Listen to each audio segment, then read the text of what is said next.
Pergi ke pasar beli merica, tak lupa juga beli kemiri. Apa kabar siswa kelas 5? Sudah siap belajar hari ini? Ya, halo semuanya.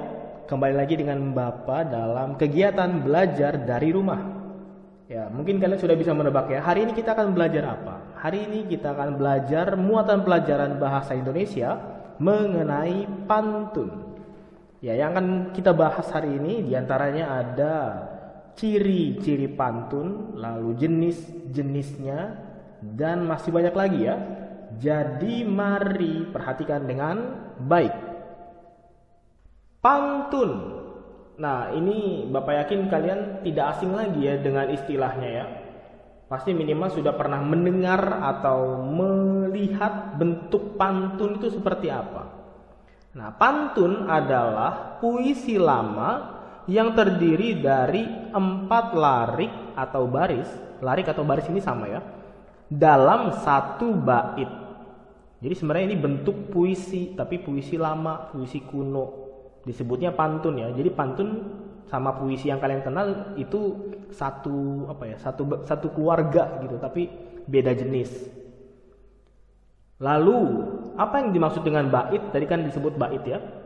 Bait adalah kumpulan larik atau baris dalam sajak.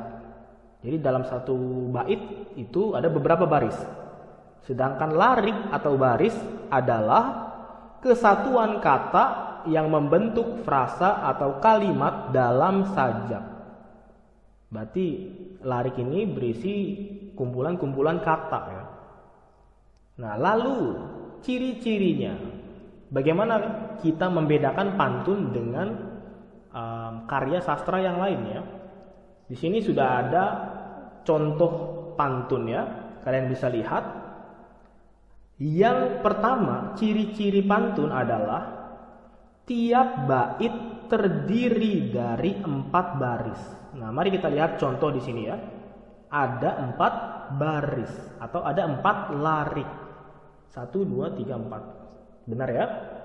Lalu ciri-ciri yang kedua, tiap baris terdiri dari 8 sampai 12 suku kata. Suku kata itu yang kayak gimana, Pak? Suku kata itu penggalan kata yang terdiri dari 1 huruf vokal dan beberapa huruf konsonan ya. Contohnya misalnya pantun. Itu terdiri dari 2 suku kata, pan dan tun, 2 suku kata ya. Nah, dalam satu baris pantun itu terdiri dari 8 sampai 12 suku kata. Paling sedikit 8, paling banyak 12.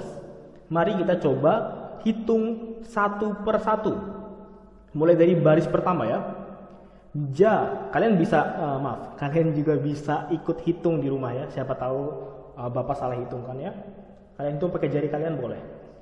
Jalan, itu udah 4. Ke, kota, banjar.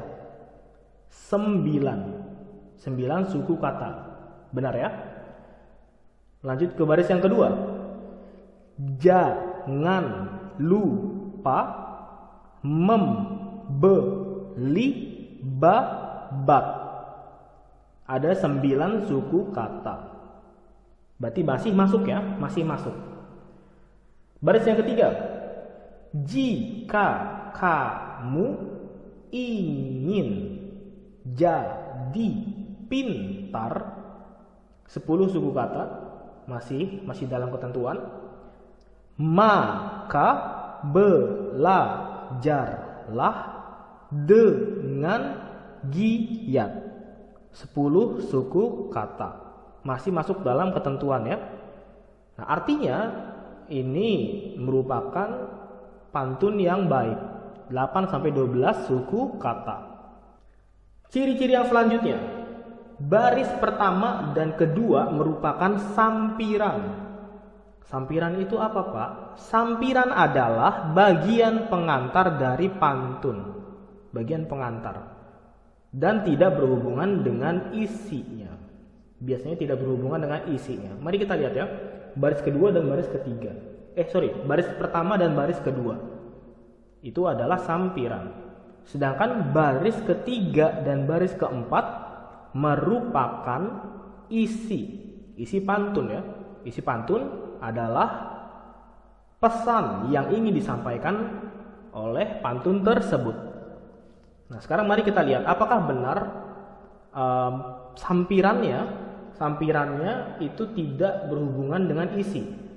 Kita lihat ya, baris pertama dan baris kedua itu membicarakan tentang jalan-jalan ke kota Banjar, jangan lupa membeli babat. Sedangkan baris ketiga dan keempatnya itu membicarakan tentang belajar. Jika kamu ingin pintar, maka belajarlah dengan giat. Tidak ada hubungannya ya. Berarti sesuai dengan ciri-ciri yang tadi disebutkan. Ciri-ciri selanjutnya, rima akhir setiap baris adalah A, B, A, B. Apa maksudnya? Rima, dari rima dulu ya. Rima adalah pengulangan bunyi. Kalau misalnya di baris pertamanya bunyinya U, maka di baris ketiganya U juga. Begitu. Karena ini kan AB, AB ya. Kita lihat. Di baris pertama bunyi akhirnya, rima akhirnya adalah ar, bukan jar ya. Kalau tadi kan suku kata, nah kalau ini bunyi itu nggak sama, maksudnya nggak harus sama dengan suku kata.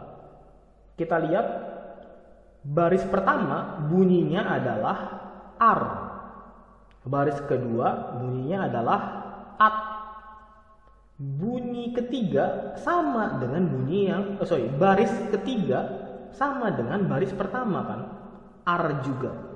Walaupun itu ada t-nya ya, tapi kan kita lihat bunyinya sama dengan baris pertama, ar. Baris keempat bunyinya sama dengan baris kedua, sama-sama at juga. Nah, dari sini kita bisa lihat kalau polanya sama seperti ciri-ciri yang tadi disebutkan ya. A, B, berselang-seling. Kita anggap yang pertama itu pola A, yang kedua, baris kedua adalah pola B. Baris ketiga sama dengan yang baris pertama kan, maka kita tulis A juga. Baris keempat sama dengan baris kedua, maka kita tulis B juga. Jadi polanya AB, AB. Itu tadi mengenai rima dan menjadi akhir dari ciri-ciri pantun. Jika sebuah pantun sesuai dengan ciri-ciri yang tadi disebutkan ya, maka pantun tersebut adalah pantun yang baik ya. Walaupun banyak juga pantun yang kadang tidak sesuai dengan ciri-ciri tersebut. Baik, selanjutnya kita akan membahas tentang jenis pantun. Ada banyak sekali ya jenis-jenis pantun ya. Bapak akan bagi pembahasannya menjadi dua bagian.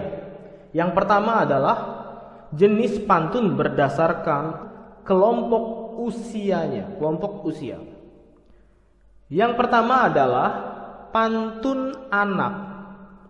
Pantun anak adalah pantun yang diperuntukkan bagi anak-anak ya, sesuai dengan judulnya tadi, dan isinya berhubungan dengan dunia anak.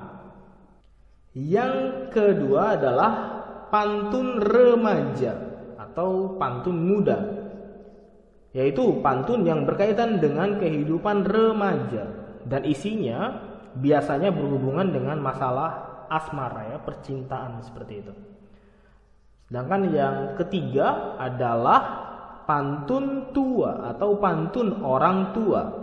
Nah, kalau ini kita bisa lihat ya, pantun orang tua adalah pantun yang berkaitan dengan kehidupan orang tua dan isinya biasanya berhubungan dengan adat, agama, nasihat, dan banyak lagi. Contoh dari pantun yang tadi Bapak jelaskan bisa kalian lihat di buku paket halaman 33. Buku paket tema 4 halaman 33. Itu tadi jenis pantun berdasarkan kelompok usia. Sekarang jenis pantun berdasarkan isinya. Ini ada lumayan banyak ya jenisnya ya. Di antaranya ada pantun nasihat, adalah pantun yang isinya mengarahkan atau menegur seseorang agar jadi lebih baik. Kalau isinya berkaitan dengan nasihat, berarti jenisnya adalah pantun nasihat. Jenis yang kedua adalah pantun jenaka. Adalah pantun yang bertujuan untuk menghibur pendengarnya. Biasanya sih lucu gitu ya. Kadang dijadikan juga sebagai media untuk menyindir seseorang, tapi tetap tujuannya untuk menghibur ya. Jenis pantun yang ketiga adalah pantun teka-teki. Merupakan pantun yang berisi teka-teki atau tebakan. Jadi kita disuruh menjawab teka-teki lewat pantun yang diberikan ya. Lalu jenis yang selanjutnya adalah pantun agama. Adalah pantun yang membahas nilai-nilai religius. Biasanya berisi nasihat atau pesan-pesan moral ya. Pesan-pesan moral yang berkaitan dengan agama. Jenis yang selanjutnya adalah pantun adat. Adalah pantun yang menggunakan gaya bahasa bernuansa kedaerahan. Lalu jenis yang selanjutnya adalah pantun dagang atau dikenal juga dengan sebutan pantun nasib. Nah, pantun ini adalah pantun yang isinya menceritakan nasib orang-orang di perantauan ya. Lalu yang terakhir adalah pantun kepahlawanan. Merupakan pantun yang berhubungan dengan semangat kepahlawanan. Nah, beberapa contoh dari jenis pantun di penjelasan Bapak tadi ini bisa kalian lihat di buku paket halaman 44 dan 47. Coba kalian lihat ya. Bapak tidak tampilkan di sini karena lebih enak kalau kalian lihat di buku ya. Ya, itu saja pembahasan untuk hari ini. Terima kasih sudah memperhatikan dengan baik. Seperti biasa, materi ini juga bisa kalian baca di buku paket dan LKS kalian. Jadi jangan malas untuk membaca ya. Sampai bertemu lagi di kesempatan selanjutnya.